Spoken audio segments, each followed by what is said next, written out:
Hello and welcome back dear students. तो कैसे हो आप सब? आई होप कि आप सब ठीक होंगे।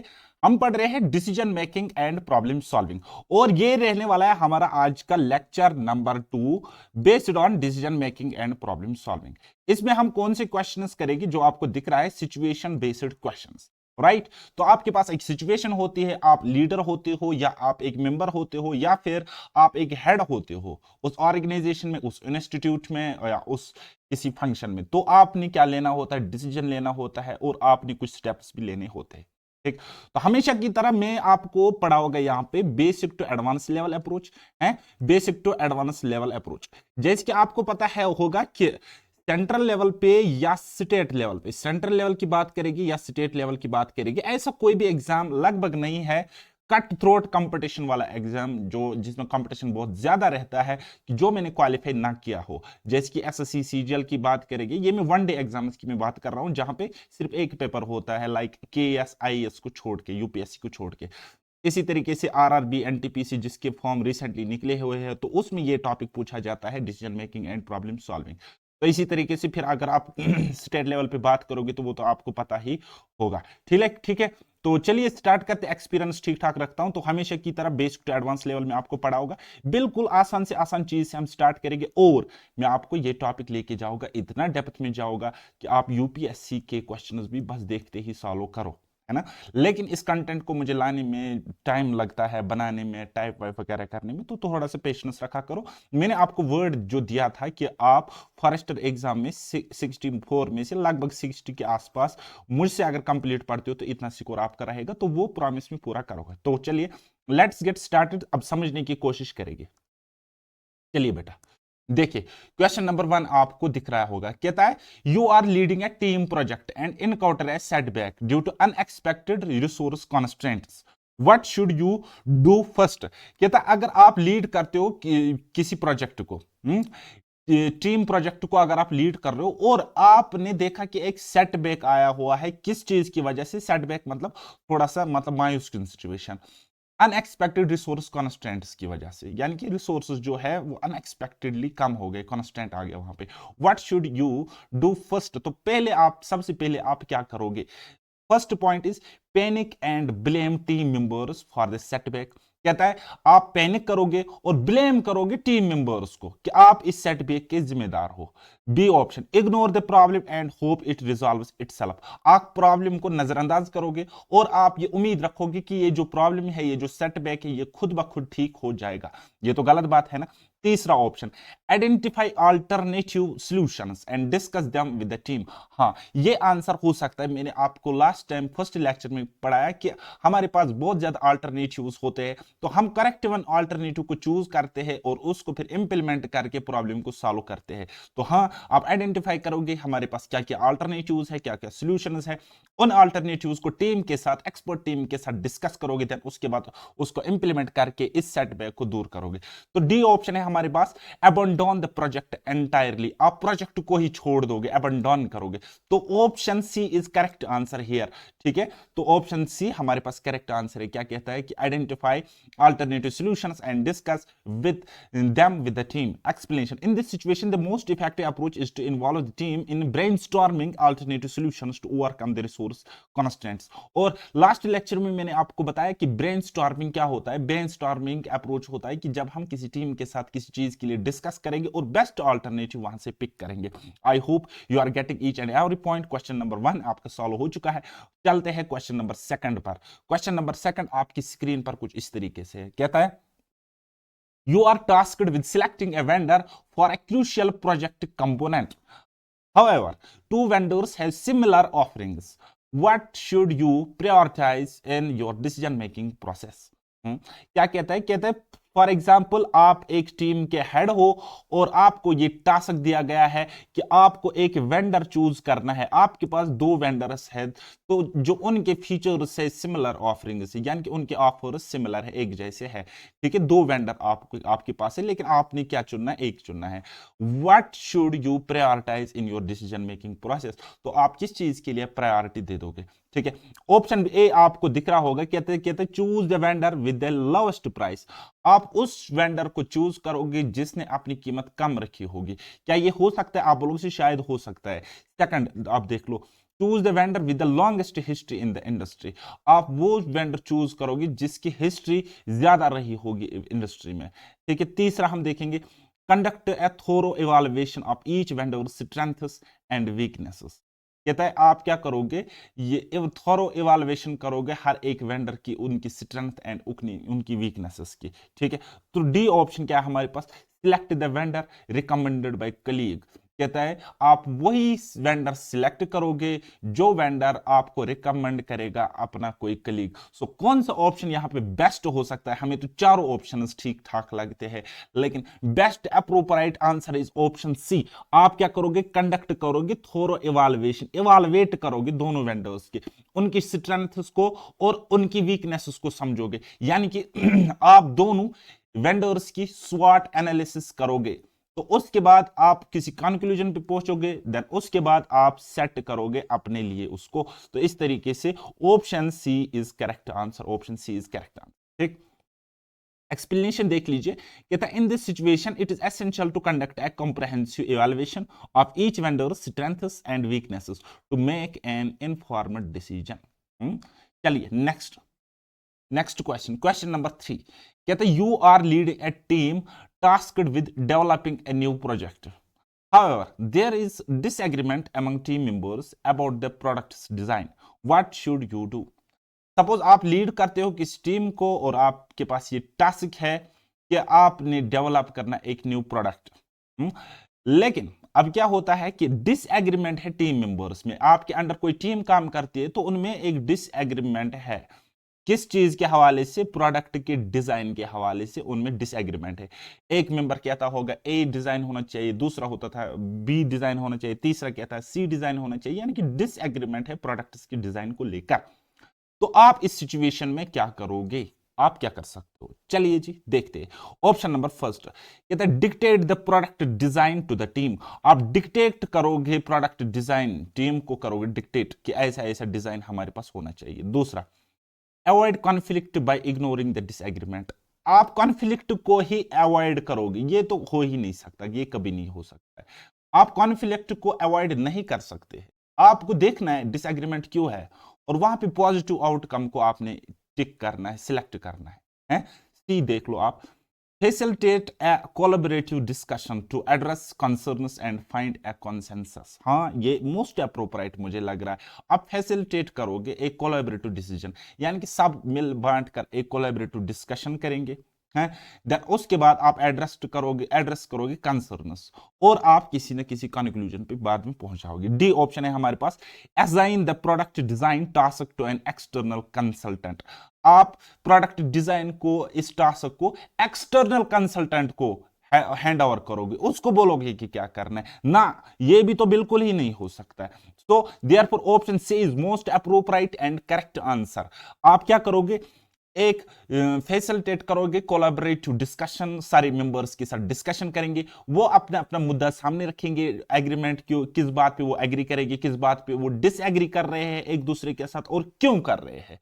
हर एक कंसर्न को क्या करोगे, एड्रेस करोगे। देन उसके बाद आप कंक्लूजन पे पहुंच के कोई ना कोई डिसीजन, कोई ना कोई फैसला ले लोगे। ठीक है। So option C is correct answer. अब आपको ये समझ में आया होगा। ठीक है।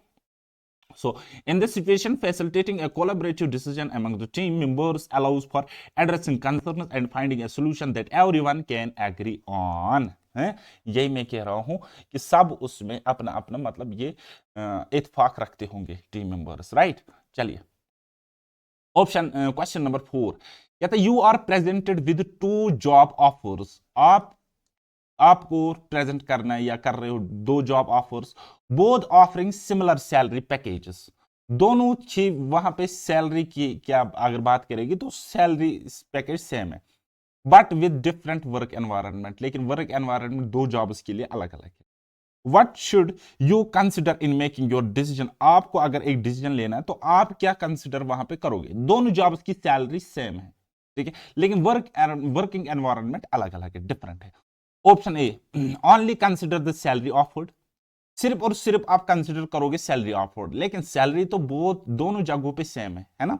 तो आप यहां पे कोई कंक्लूजन तक नहीं पहुंच सकते। Second, consider the work environment, company culture, growth opportunities and job responsibilities.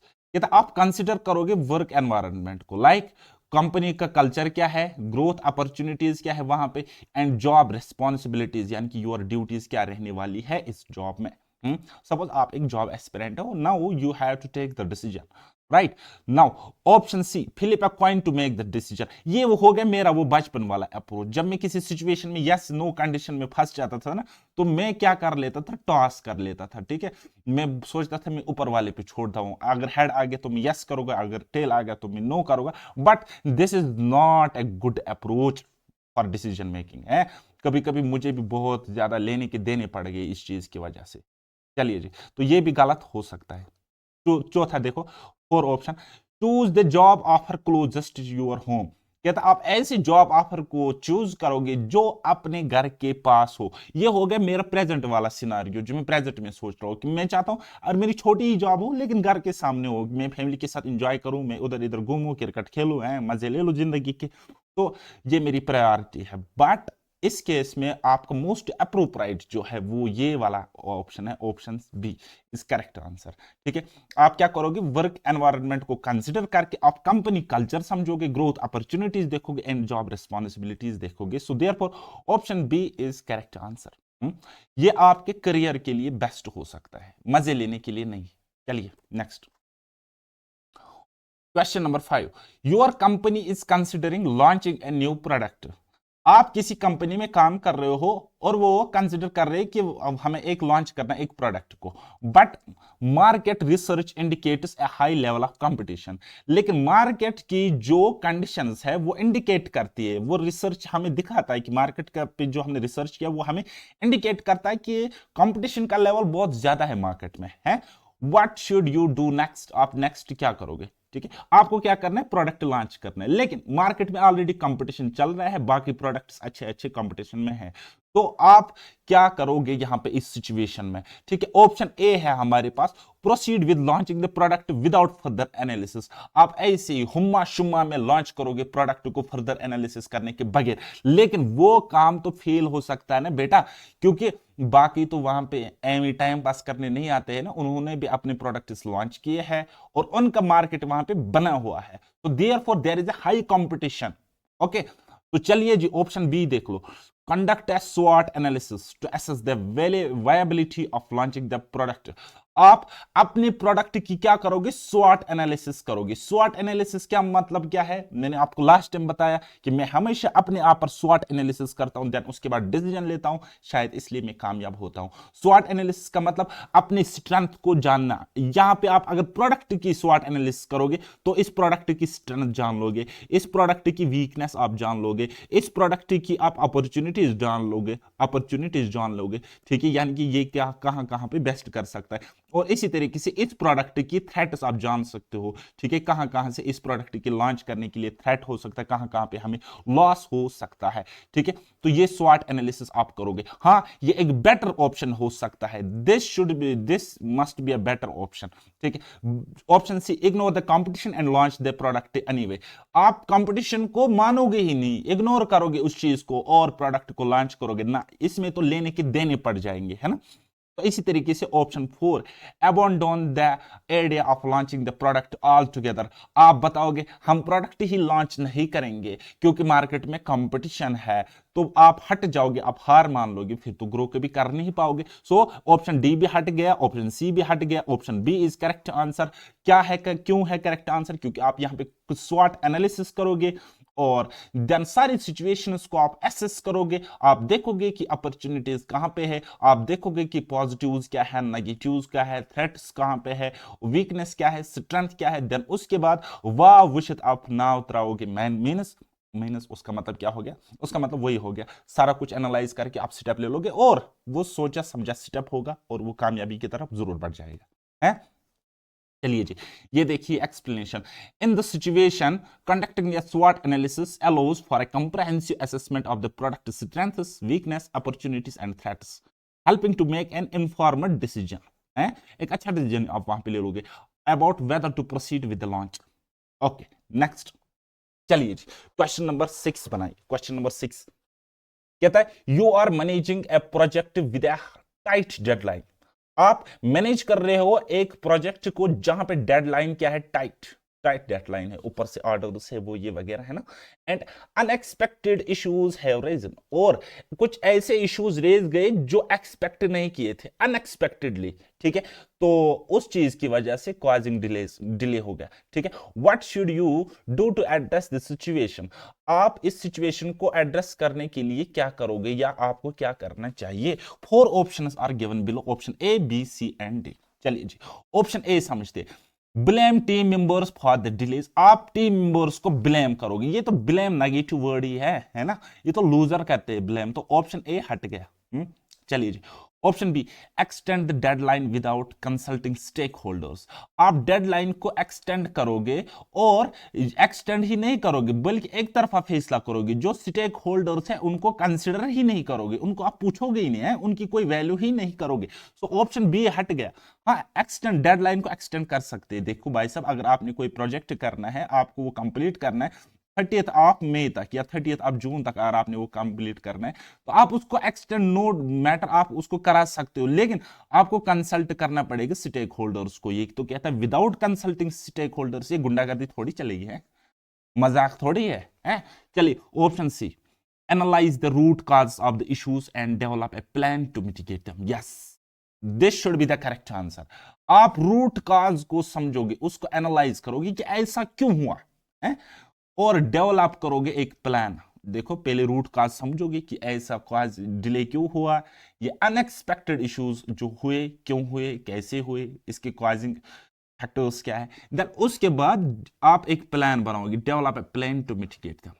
Okay जी, ये अप्रोप्रिएट आंसर होगा, ठीक है। Option D, abandon the project. आप प्रोजेक्ट को ही छोड़ दोगे, बोले बाढ़ में जाने दो, ये प्रोजेक्ट मुझे नहीं करना है, यहां तो सेटबैक आ रहा है और ये तो अनएक्सपेक्टेड सेटबैक है, मैं क्या करूंगा है। तो ये चीज नहीं चलेगी बेटा।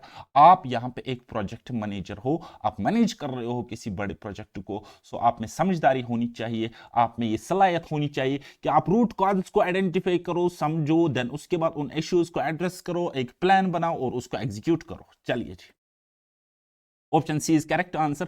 So in this situation, it is crucial to analyze the root causes of the issues and develop a plan to address them, rather than placing blame or giving up on the project. giving up मतलब give up करना है।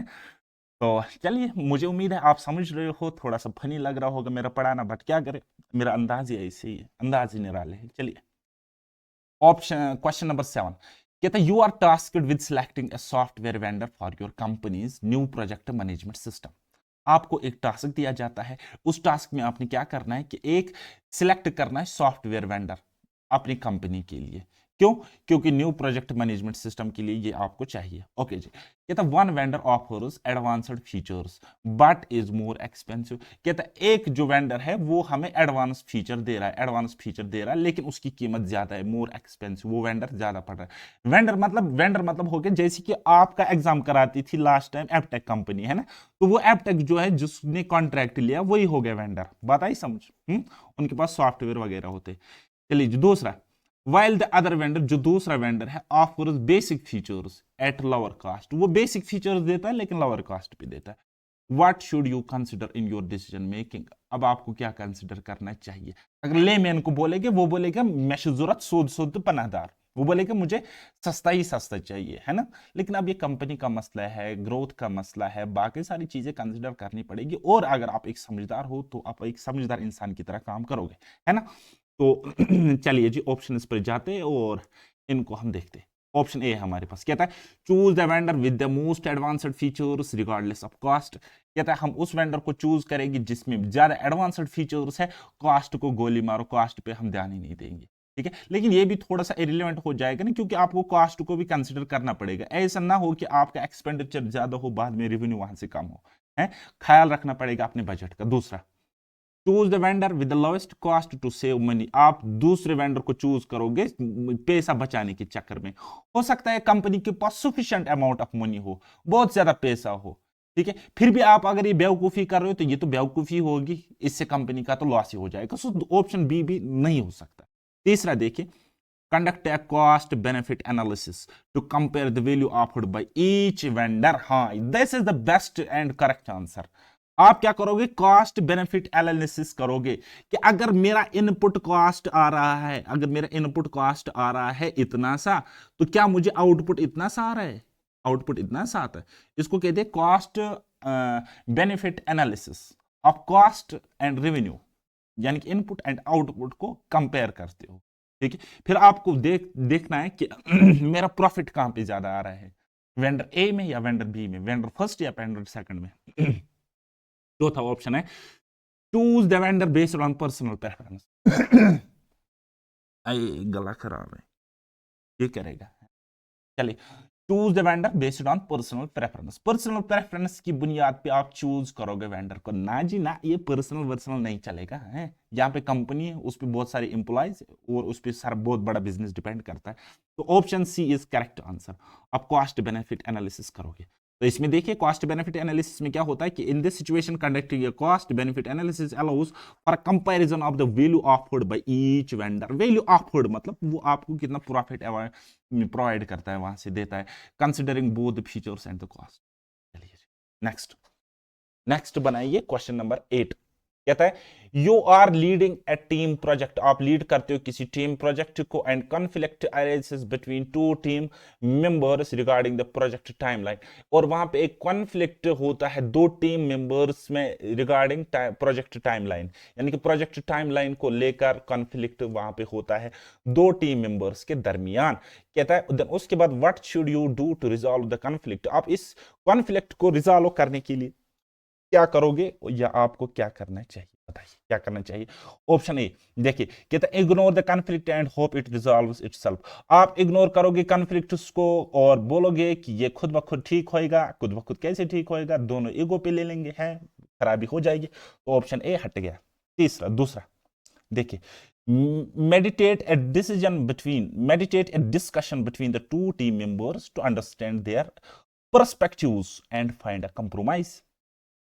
दूसरा क्या है कि आप mediate करोगे, आप बोलोगे वलच काका यूर वलचित काका यूर, इसका मतलब हो गया आप भी आ जाओ और ये भी आ जाओ, ठीक है। यानी कि आप मीडिएट करोगे, हैं आप बीच में मिडल मैन की तरह काम करोगे और बोलोगे इन दोनों को आप क्या करो, आप एक हेल्दी डिस्कशन करो, आप एक हेल्दी डिस्कशन करो। आप ये दो टीम मेंबर्स डिस्कशन करेंगे, आप अंडरस्टैंड करोगे दोनों के कंसर्न्स, दोनों के ओपिनियंस, दोनों के पर्सपेक्टिव्स को आप समझोगे।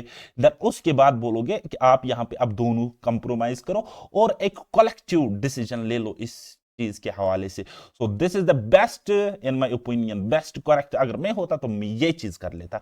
ऑप्शन सी देख लीजिए, assign blame to one of the team members to resolve the conflict quickly। तो जल्दी इस कॉन्फ्लिक्ट को खत्म करने के लिए आप क्या करोगे, टीम मेंबर को बताओगे आप पागल हो, आप गलत हो, वो सही है ना जी ना, ये तो बलात्कार ही हुआ ना, इसका मतलब गलत मतलब तरीके से ये डिसीजन मेकिंग है, तो ये नहीं हो सकता। Option D, remove the team members from the project. आप दोनों टीम मेंबर्स को प्रोजेक्ट से रिमूव करोगे। भाई क्यों करोगे, हैं अगर इनमें कोई कॉन्फ्लिक्ट है, अगर इनमें कोई कॉन्फ्लिक्ट है तो वो तो किसी लॉजिकल पॉइंट पे होगा ना, वो तो किसी अच्छी चीज के लिए कॉन्फ्लिक्ट होगा। तो हमें उस चीज को समझना है, दोनों पर्सपेक्टिव्स को देखना है और एक कलेक्टिव डिसीजन वहां से लेना है? चलिए देखिए ऑप्शन बी, आप क्या करोगे, मीडिएट करोगे एक डिस्कशन दोनों टीम मेंबर्स के दरमियान, उनके पर्सपेक्टिव्स को समझोगे और कंप्रोमाइज कराओगे किसी कॉमन पॉइंट पर, है। So in this situation, mediating a discussion between the conflict team members allows for understanding their perspectives and finding a compromise to resolve the conflict। चलिए नेक्स्ट क्वेश्चन नंबर 9। कहता है you are considering purchasing a new car. अगर आपको purchase करने एक नई car and two models you like have similar features and prices. आपको वहां पे दो मॉडल पसंद आ गए, लेकिन अब दो मॉडल्स में चक्कर ये है कि उनके प्राइसेस भी सेम है और उनके फीचर्स भी एक जैसे हैं। What should you do to make your decision? आप क्या करोगे और किस तरीके से आप डिसीजन ले लोगे, ठीक है।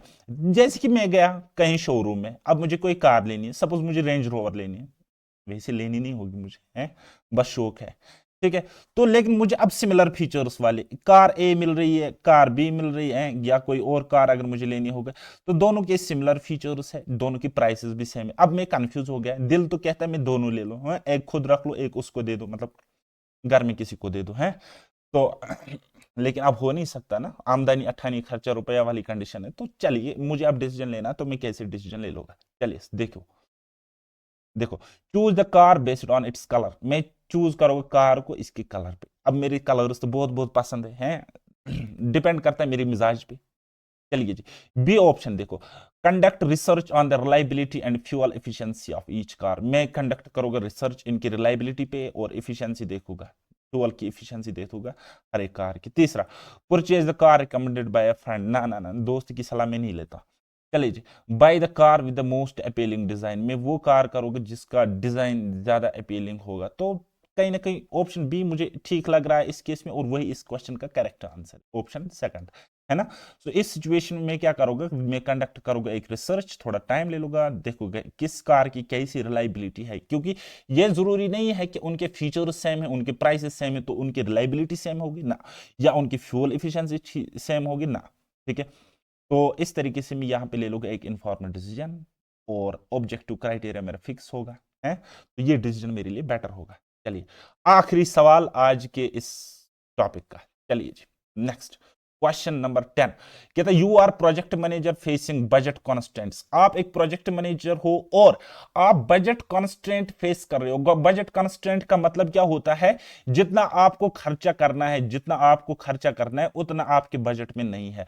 आपको खर्चा करना है suppose 10 lakh rupees, 10 lakh rupees, लेकिन बजट में सिर्फ और सिर्फ आपके पास पड़े हुए हैं कितने, 8 लाख रुपीज। तो इसी को कहते हैं बजट कॉन्स्टेंट। क्या कहते हैं बेटा, बजट कॉन्स्टेंट।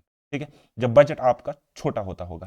कहता है, your team suggest purchasing expensive software to streamline processes, what should you do. तो आपकी टीम ने आपको सजेस्ट किया कि हमें एक एक्सपेंसिव महंगा सॉफ्टवेयर लाना है इस स्ट्रीमलाइन प्रोसेस के लिए, तो आप इस सिचुएशन में क्या करोगे। ठीक है चलिए जी, ऑप्शन ए देखो, रिजेक्ट द सजेशन आउटराइट, जो सजेशन आपको मिली टीम मेंबर से आप उसको एकदम रिजेक्ट करोगे, बोलेगे अरे बाढ़ में जाओ, यहाँ पे बजट कॉन्स्टेंट चल रहा है, आपको महंगी महंगी चीजों की पड़ी है, आप ऐसा कर रहे हो, ऐसा कर रहे हो, ना जी ना, ये चीज गलत बात है भाई। हो सकता है उन्होंने कुछ सोच समझ के बताया होगा, है। Option B, purchase the software immediately, आप बोलोगे ना जी ना, बाढ़ में जाए बजट कांस्टेंट में तो इमीडिएटली यही सॉफ्टवेयर लाओगा, ये भी गलत हो सकता कोई और ऑप्शन आपके पास पड़ा हो, आपने देखा ही नहीं, आपने जल्दबाजी में डिसीजन ले लिया। तीसरा, analyse the potential return on investment of the software जी, ये सही है। ठीक है, और चौथा भी सही हो सकता है, यहां पे एनालाइज करोगे potential return on investment of the software. Potential return मतलब हो गया, देखो भाई साहब, अगर मैं कहीं पे इन्वेस्ट कर रहा हूं, अब मैं कहीं पे कुछ पैसा इन्वेस्ट कर रहा हूं, एक होता है पोटेंशियल आउटकम, दूसरा होता है एक्चुअल आउटकम। ठीक है, इन्वेस्ट मैंने 100 किया, अब इसका जो पोटेंशियल आउटकम है मुझे लग रहा है ये मुझे दे देगा 150, एक्चुअल में दिया 130। ठीक है, लेकिन ये इतना पोटेंशियल रखता है, यानी कि इतना ये दे सकता है, तो वो चीज कंसिडर करेंगे तो देखेंगे कि पोटेंशियल आउटकम कहां पे कितना मिलेगा। तो ROI, रिटर्न ऑन इन्वेस्टमेंट, यानी कि आपको इन्वेस्टमेंट पे कितना रिटर्न मिलेगा। ठीक है, उसको चीज को हम एनालाइज करेंगे, उस चीज को हम समझेंगे। D, seek alternative free software options, हम देखेंगे कि का कोई अल्टरनेटिव फ्री सॉफ्टवेयर ऑप्शन है। हाँ, ये भी हो सकता है, but we have to choose क्या, appropriate one, and option C is here appropriate answer. Option C हमारे पास क्या है, अप्रोप्राइट, मोस्ट अप्रोप्राइट आंसर। यहां पे एनालाइज करेंगे हम पोटेंशियल रिटर्न को ऑन इन्वेस्टमेंट। चलिए जी, in a situation involving budget constraints, it is crucial to analyze the potential ROI, return on investment of any investment. By assessing the benefits and cost savings the software could provide, you make an informed decision. Option C इस क्वेश्चन का correct answer है। तो इस तरीके से आज इतना ही रहने देते हैं, 10 क्वेश्चंस मैंने आपको कराए, तो आपका यही अप्रोच रहना चाहिए एग्जाम में, यही अप्रोच आपको रहना चाहिए एग्जाम में, थोड़ा सा लॉजिकल थिंकिंग रखनी है, क्योंकि आप एक लीडर बनने जा रहे हो। ठीक है, तो बाकी टेंशन की बड़ा जरूरत बिल्कुल भी नहीं है, आप स्कोर करोगे 100% अगर मुझसे पढ़ते हो, समझते हो, प्रोवाइडेड कि मेरा पढ़ाना आपको समझ आता है। तो जैसे कि मैं अपनी बात अगर करूंगा, अपनी तारीफ भी अगर मैं करूंगा, तो मैं मैथ्स पढ़ाता हूं, मैं रीजनिंग पढ़ाता हूं, सारे on going and upcoming exams के लिए। ठीक है। तो ये वीडियो मैं यूट्यूब पे डलवा दूंगा, ये वीडियो मैं यूट्यूब पे डलवा दूंगा, और अगर इसके व्यूज अच्छे खासे आ गए, 2000 व्यूज आ गए, तो अगले वीडियोस भी रीजनिंग पर मैं आपको पढ़ाऊंगा, डिसीजन मेकिंग पे पढ़ाऊंगा। अदरवाइज सिर्फ और सिर्फ मेरे पेड बेच में ही आपको मिलेगा। ठीक है। पेड बैच अगर ज्वाइन करना चाहते हो तो डाउनलोड कीजिए पैराडाइज एकेडमी एप्लीकेशन, और वहां पे एनरोल करें फॉरेस्टर अदर एग्जाम्स के लिए। फाउंडेशन कोर्स सारे अपकमिंग एग्जाम्स के लिए रहता है, जहां पे आपको सारे एग्जाम्स का सिलेबस कंप्लीट होगा, और अगर कोई नया टॉपिक मैथ्स या रीजनिंग में इंट्रोड्यूस होता है तो वो भी मैं आपको उसमें कराऊंगा। किस बैच में? फाउंडेशन वाले बैच में। ठीक है।